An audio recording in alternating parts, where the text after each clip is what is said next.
እማዬ ምን ላድርግ? ትምህርት ቤት የሆነ አሳይመንት አለና 300 ብር ያስፈልገኛል። ይህ አሳይመንት በየጊዜው ሆነ እንዴ? ለነገሩ ዘንድሮ ስለምትመረቅ ለዛ ይሆናል። ሲቀጥል ምንም እንዳታስብ። ለአንተ ለቀረህ ለአንድ ልጅ ያላንስ ጉልት ቸርችሬ ከማንም ሳላሳንስ ነው ያሳደግኩ። እሺ በቃ ደህና እማዬ፣ እወድሻለሁ። ሰላም ዋል።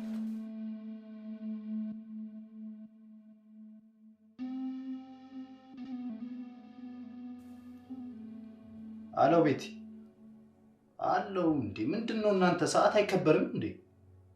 አረ ይሁንና ናቲ ብቻ እኮ ነው ያለ ነው። የወንዶች ጉዳይ እኮ ነው የሚመስለው።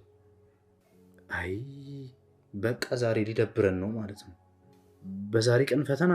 በቃ ምን ማድረግ ይቻላል? ይመቻችሁ። ስማ ፈተና አለ እኮ ነው የሚሉት። ባካውቃ ነው ዛሬ አይመጡ። ለምን?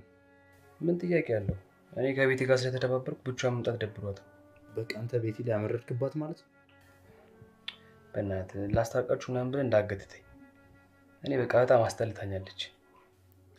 እሺ ይልቅ እኔ ያስጨነቀኛውን የማዘር ነገር ነው ማለት። ከመባሪያን አታውቅም። በቃ ይመረቅልኛል ብላ ነው እየጠበቀች ያለችው። እንዴ ለካሱም አለ። ታዲያ ምንድን ነው የምናደርገው? እባክህ እኔም ግራ ገብቶኛል። ማዘር በጣም ሊደብራት ይችላል፣ ግን እሱ አጨከነብኝ። የፋዘር ነው የሚከብደው። በቃ አሁን ለማንኛውም ፏን በል። ይኸውልህ እኔ ካልመረቀንኩ ምንም ማሰብ አልችልም። ለማንኛውም እያለን እኮ እንደዚህ ተዘናግተን ይቀራል። ዛሬ የማይረሳም። በቃ በጣም በለው።